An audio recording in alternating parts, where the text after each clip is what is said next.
Oui, le cœur pense. Ou plutôt le cœur ressent et l'âme-cœur pense. Mais pas comme la conscience, mieux que la conscience. Le cœur ressent dans l'instantané et l'âme-cœur pense en termes de vérité intégrale immédiate. C'est le coup de foudre en amour quand deux âmes se retrouvent sur Terre. Ce sont les intuitions de Bergson, les informations intégrales immédiates dans la phase transcendante des EMI. Ici, la raison et ses raisonnements n'existent plus. L'âme-cœur murmure à l'oreille de la conscience qui, à l'aide de sa raison, l'exprime en langage terrestre. On parle aussi de sixième sens. En Grèce antique comme ailleurs, le cœur pensait aussi. C'était une évidence. Le cœur métaphorique et biologique ne formait qu'un seul cœur, en tant qu'organe de pensée. Certes, faire du cœur d'un peuple un concept spirituel pertinent qui n'est pas le peuple lui-même, c'est pour le coup sans doute osé.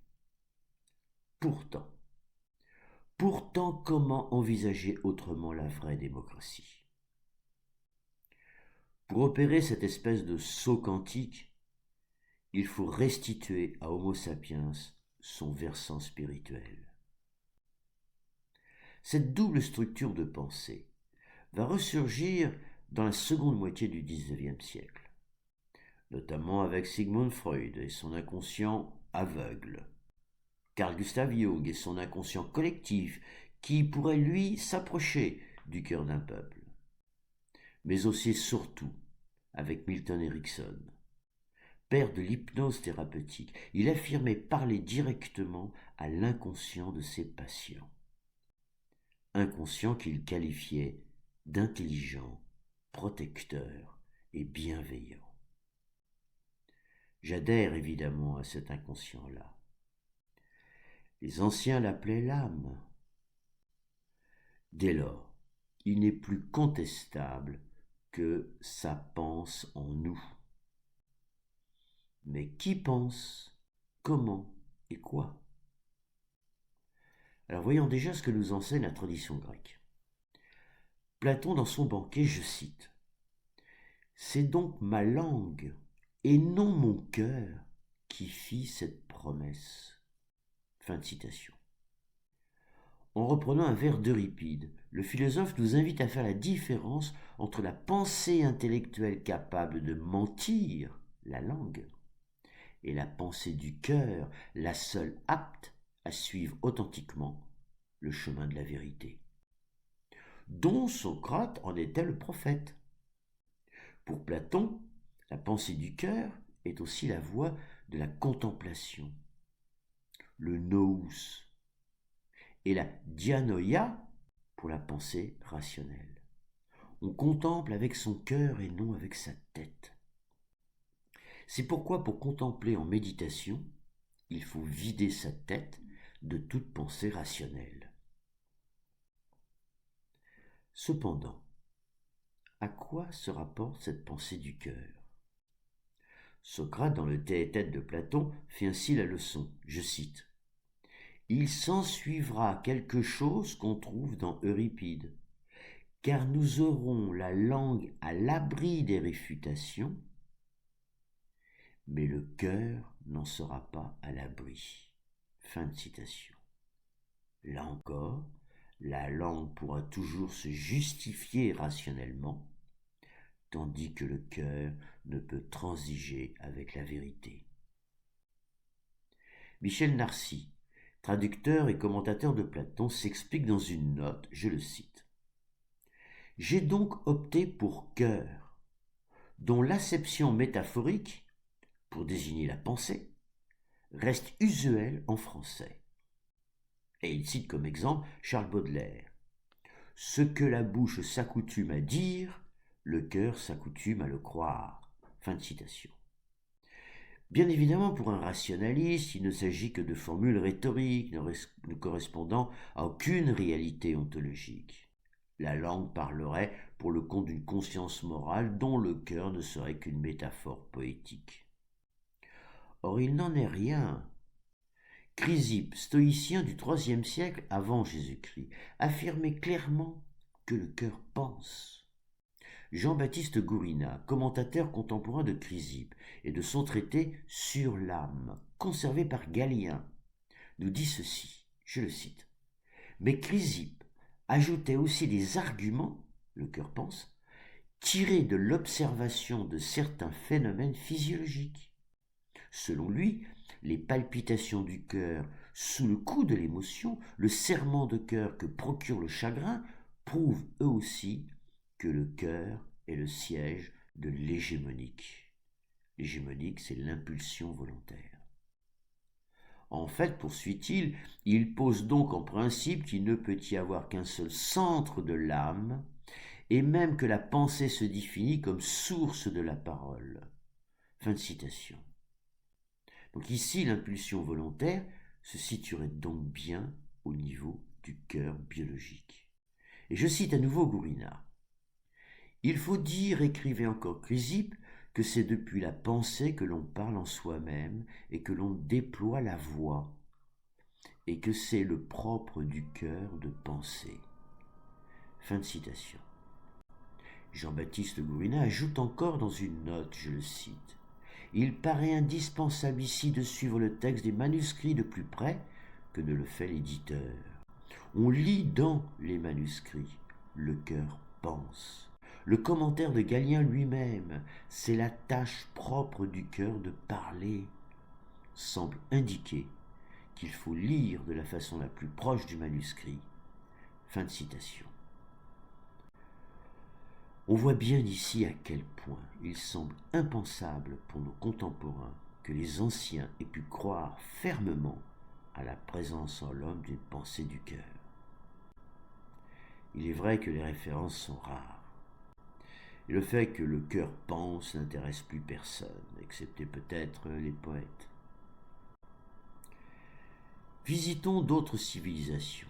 En Égypte pharaonique, le dieu Ptah a pensé l'univers avec son cœur, avant de le matérialiser par la force du verbe créateur.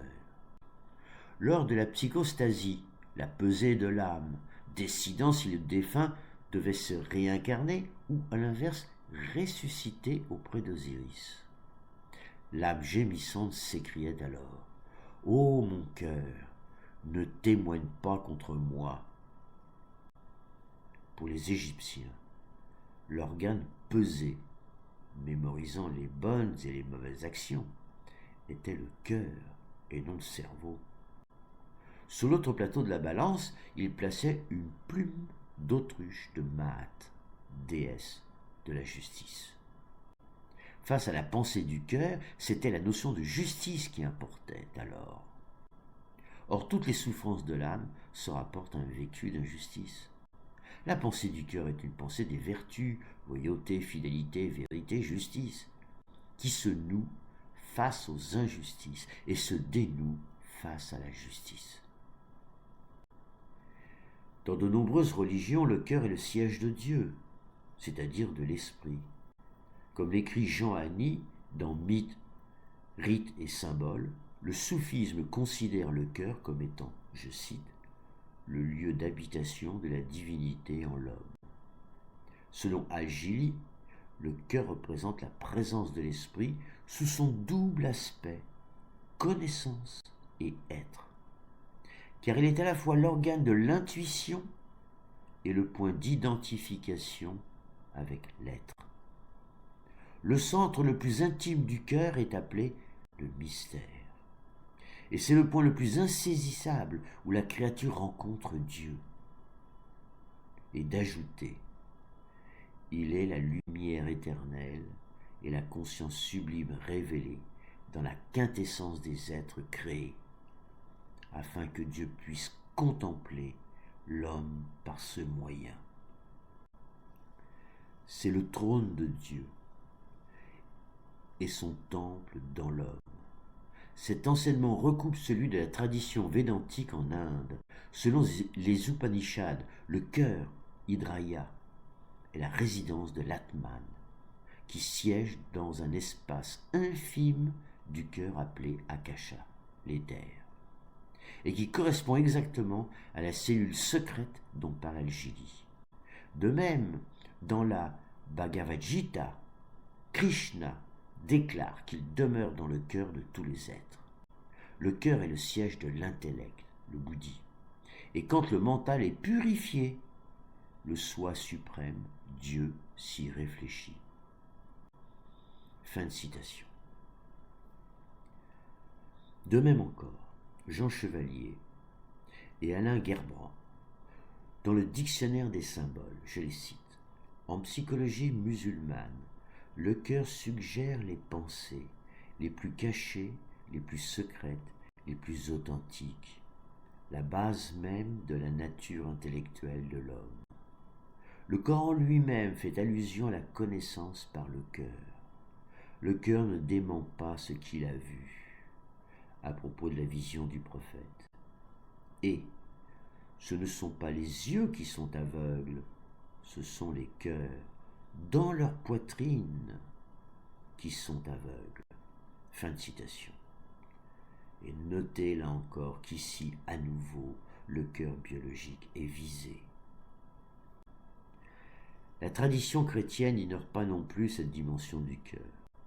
Saint Paul dans Romains écrit, je le cite, « Et l'espérance ne déçoit pas, parce que l'amour de Dieu a été répandu dans mon cœur par le Saint-Esprit qui nous fut donné. » Fin de citation.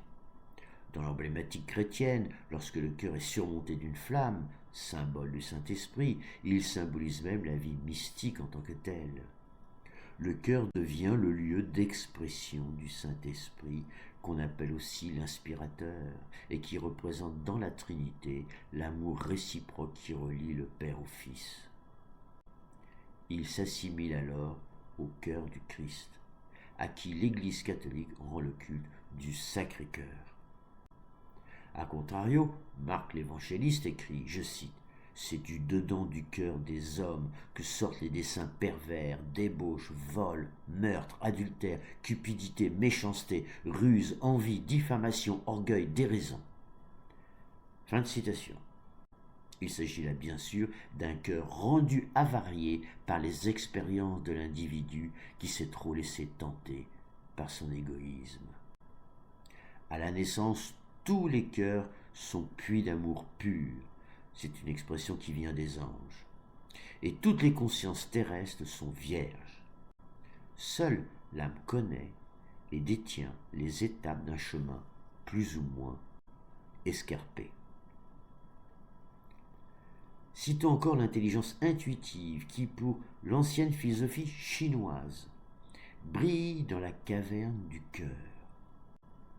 Au Togo, au Ghana ou au Dahomey, les peuples africains prétendaient eux aussi que le cœur était le siège de l'intelligence. Il est intéressant de noter que les mots latins cordatus, signifiant aviser, et recordare, se souvenir, ont en commun le radical cor, c'est-à-dire cœur. Ce lien avec la mémoire se fait tout naturellement dans l'expression apprendre ou savoir par cœur. La pensée du cœur est mémoire, puisqu'elle est le garant de la vérité et la justice. Enfin, plus récemment, pensons à la construction ontologique de l'homme par les scolastiques au Moyen-Âge. L'intellectus, de polarité féminine réceptive et verticale, réfléchissait tel un miroir la connaissance divine, ainsi que le faisait le nous platonicien. En face, on trouve la ratio chez les scolastiques et la dianoia chez Platon, quant à elle, de polarité masculine, émissive et horizontale. C'est-à-dire à nouveau un organe de pensée adapté au monde extérieur. Dans ces exemples ici de diverses civilisations, on retrouve cette double construction de la pensée. Le cœur d'un côté, souvent associé à son âme, et de l'autre, la pensée rationnelle, la langue, le langage, celle qui peut mentir. La pensée du cœur est également omniprésente dans le langage populaire. On éprouve de la rancœur, on souffre parce qu'on nous a déchiré le cœur, on est écœuré. C'est un véritable crève-cœur. Le chagrin arrache le cœur, le brise, le fend, le gonfle, le perce. On a le cœur gros, la rage au cœur. Le cœur soupire, désire, se serre, se glace. On a le cœur transi. J'aimerais tant lui offrir mon cœur. En revanche, on consent de bon cœur, de tout cœur, de gaieté de cœur. Et si le cœur vous en dit, vous aurez le cœur tendre, épris, sensible, fidèle, volage, passionné. Votre cœur débordera de tendresse ou exultera d'ivresse. Il explosera de joie, jubilera. Mais le cœur n'oublie pas, il s'habitue, ainsi le chantait Jacques Brel. On peut ne pas porter quelqu'un dans son cœur et devenir un cœur de pierre. Quand on y pense, ça nous fait mal au cœur.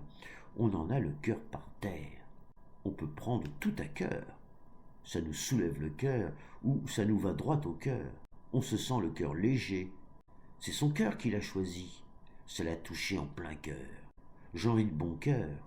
Mon cœur en frémit encore, car elle est belle comme un cœur. Prions pour qu'elle écoute son cœur. Je veux en avoir le cœur net. C'est un ami de cœur que je porte dans mon cœur. Bon, ce ne sont pas de simples métaphores. Il y a une réalité vibratoire derrière ces mots. Le langage est porteur d'émotions. L'effet ne sera pas le même si je dis à une personne « je t'aime » ou si je lui dis « je te hais ». Le philosophe contemporain Austin parle de langage performatif, c'est-à-dire un acte concret qui laisse une empreinte émotionnelle. Si j'injurie une personne, la vibration négative que j'envoie agira sur elle et laissera des traces cardio-biologiques, suivant la manière dont elle va le vivre intérieurement. Si cela touche au sens propre, mes mots seront devenus actes performatifs. Un parent qui dit à longueur d'année à son enfant qu'il n'est qu'un bon à rien, au lieu de chercher la cause de son insuffisance, fera de lui un adulte au cœur meurtri. Et cet adulte n'aura de cesse de manipuler autrui. Son cœur sera avarié et concupiscent, parfois définitivement. Voilà comment un enfant au cœur pur devient un bourreau des cœurs. Dans le domaine de la séduction, le bourreau des cœurs séduit pour le plaisir de séduire, puis passe à un autre envoûtement. Quoi qu'il en soit, sur les pas des anges, j'ai nommé l'organe de notre seconde pensée, source de pensée, l'âme-cœur. Et voici leur message à ce propos. Ton cœur est celui qui te parle quand tu arrives à l'écouter. Celui qui te guide, celui qui te rassure ou te panique, celui qui va insuffler grâce à toi, à ton âme, le pouvoir de cheminer vers quoi elle est ici. Vous voyez, elle est ici, c'est un état d'être. Il est très précieux. Il guide ton âme, il te guide. Parfois il est faible et fragile, influençable, en besoin d'amour. Parfois, il peut rencontrer un homme, un groupe qui a soif de puissance, qui a soif d'éliminer, d'asservir. Un faux qui emploiera des mots sucrés pour l'envelopper et le maîtriser et en faire son esclave. Cela deviendra un cœur anesthésié qui ne pourra plus guider l'âme. Un traître, un faux, se sera emparé de l'âme-cœur pour l'asservir. Gardez bien les vôtres de cela, c'est le plus terrible. Avez-vous entendu parler de zombies? Cela existe de partout. Prenez garde, sauvez-en le plus possible. Fin de message.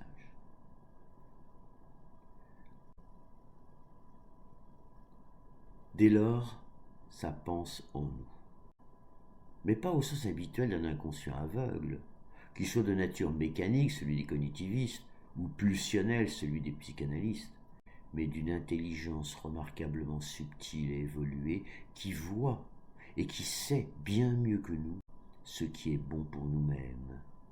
Intelligence capable de nous guider en nous inspirant, dès lors que nous restons réceptifs à son murmure.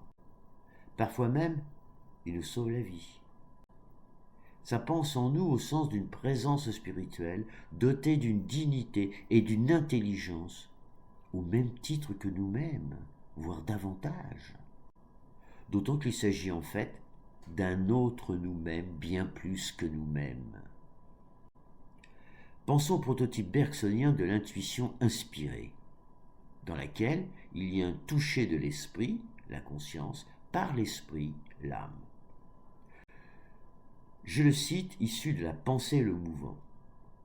C'est ensuite de la conscience élargie, pressant sur le bord d'un inconscient, l'âme, qui cède et qui résiste, qui se rend et qui se reprend, à travers des alternances rapides d'obscurité et de lumière. Elle, la conscience, nous fait constater que l'inconscient est là, contre la stricte logique. Vous voyez, distinction entre la pensée spirituelle, l'inconscient est là, et la pensée rationnelle qui est choquée. L'intuition est ce qui atteint l'esprit, l'âme atteint la conscience. Son domaine propre étant l'esprit, elle voudrait saisir dans les choses, même matérielles, leur participation à la spiritualité. Nous dirions à la divinité, si nous ne savions tout ce qui se mêle encore d'humain à notre conscience, même épurée et spiritualisée. Et de poursuivre, c'est la vision directe de l'esprit par l'esprit, de l'âme par la conscience, avec réciprocité bien sûr. Plus rien d'interposé, point de réfraction à travers le prisme dont une face est espace, l'âme-cœur, et dont l'autre est langage, conscience-cerveau. Voici la continuité indivisible et par là substantielle du flux de la vie intérieure. Intuition signifie donc conscience, mais conscience immédiate, vision qui se distingue à peine de l'objet vu, connaissance qui est contact et même coïncidence. Fin de citation. Nous retrouvons ici la même idée que chez les témoins des EMI revenant de l'au-delà. Information intégrale immédiate. Conscience immédiate, contact et même coïncidence, écrit Bergson. À nouveau, Dieu ne raisonne pas, l'intuition ne raisonne pas, et l'âme non plus. Seule la conscience raisonne par nécessité à s'adapter au monde de la matière. En conclusion, premièrement, l'âme-cœur nous parle en langage imagé et symbolique ou en rêve-message pour mieux guider la conscience-cerveau. Secondement, elle est le siège des valeurs universelles issues de la morale vitale permanente, tandis que la raison se rangera plutôt du côté des morales sociales, quand ça nous arrange. Elle est aussi source de préjugés contre l'inconnu, l'étrange, l'étranger, le différent, etc. En effet, il est toujours facile de préjuger et de se draper derrière la moraline. C'était la morale des faibles chez Nietzsche. En vue de masquer nos égoïsmes, tandis qu'il faudra un vrai courage pour défendre la justice et la vérité du cœur. Troisièmement, issue de la substance esprit, la pensée du cœur répondra au même principe de la pensée rationnelle, mais symétriquement inversée. Nous les avons souvent évoqués. Il s'agit des principes cause à suite ou cause de soi-même, de contradictions spirituelles et émotionnelles internes, et enfin de réalité spirituelle. En dernière conclusion, si le cœur pense, si ça pense en nous les vertus de l'amour pour autrui, si le cœur bienveillant recherche son bonheur au travers du bonheur d'autrui, s'il déploie des valeurs de partage, de solidarité, de justice, alors le cœur d'un peuple, l'âme-cœur d'une nation, au sens d'Ernest Renan, qui vote s'agissant de son destin, révélera nécessairement la meilleure réponse possible, le meilleur chemin moral, éthique à toute question politique. Telle est la démocratie que je souhaite partager avec tous mes frères humains, la seule qui nous sauvera de tous les périls qui sont devant nous, à commencer par le néofascisme qui nous guette un peu partout, l'effondrement social, économique, écologique et climatique imminent. L'enjeu est donc de taille. La pensée du cœur, le cœur d'un peuple, sont donc des objets spirituels fondamentaux qui appellent de notre part un engagement décisif. À titre d'exemple, en 1980, le cœur des Français vibrait à gauche avec François Mitterrand. Mais ce dernier tourne sa veste en 1983 et opte pour le néolibéralisme et donc l'austérité. En conséquence, en 1986, le cœur des Français lui refuse la majorité. Première cohabitation, dans la mesure où, contrairement à De Gaulle, Mitterrand refuse de démissionner. Malgré tout, le cœur des Français reste à gauche en élisant Mitterrand une seconde fois en 1988. Cependant, toujours fidèle au néolibéralisme, contre le bien commun, seconde cohabitation en 1993 avec Édouard Balladur. Puis, dernière cohabitation entre Jacques Chirac et Lionel Jospin. Voyant que les cohabitations se suivent, nos dirigeants cherchent à faire taire une fois de plus le cœur du peuple et inventent en l'an 2000 le quinquennat, de telle sorte que la couleur de la majorité présidentielle coïncide avec celle du président. 70% des Français s'abstiennent. Là encore, le cœur a bien compris l'astuce. Qu'à cela ne tienne, premier coup de semonce du peuple en 2002. Jean-Marie Le Pen est au second tour. Jacques Chirac sera élu avec 82% des voix. Le message était clair. Si vous ne respectez pas le peuple, on votera extrême droite. En 2005, le cœur des Français refuse le traité européen. Puis en 2007, le désormais délinquant Nicolas Sarkozy est élu avec 83% de taux exceptionnel de participation, mais aussi avec l'argent de Kadhafi. En 2008, droite et gauche votent le fameux traité européen contre le peuple. En 2022, le cœur des Français, contre toute attente et la théorie du quinquennat, ne donne plus, pour la première fois en 22 ans, la majorité au président Macron. Aux européennes, en 2024, il est désavoué et l'extrême droite, désormais banalisée, est plébiscitée. Puis surgit la ridicule dissolution. Résultat, le cœur des Français invente 3 groupes de députés irréconciliables. La Ve République ne pourra plus jamais fonctionner. Macron l'a tuée. C'est une crise institutionnelle. Du coup, la caste politique évite à tout prix de consulter le peuple. Observez aussi que depuis 2005, il n'y a plus eu de référendum. Dès lors, Macron et nos politicas, tous confondus, ont achevé l'ouverture au néofascisme de 2002. Voilà en acte ce que peut signifier le cœur d'un peuple. Mais il peut aussi aller jusqu'au suicide, à force de le briser par les violences politiques des scrutins ignorés, violences policières quand ils manifestent, ainsi que 50 ans de déni de démocratie. Il est capable, par désespoir, de voter Le Pen en 2027. C'est aussi cela, un cœur qui saigne. Prochain podcast, la volonté double, cause à suivre et illimitée. Toujours pour mieux nous aimer les uns les autres. Ce que nous sommes a été créé afin de nous aimer.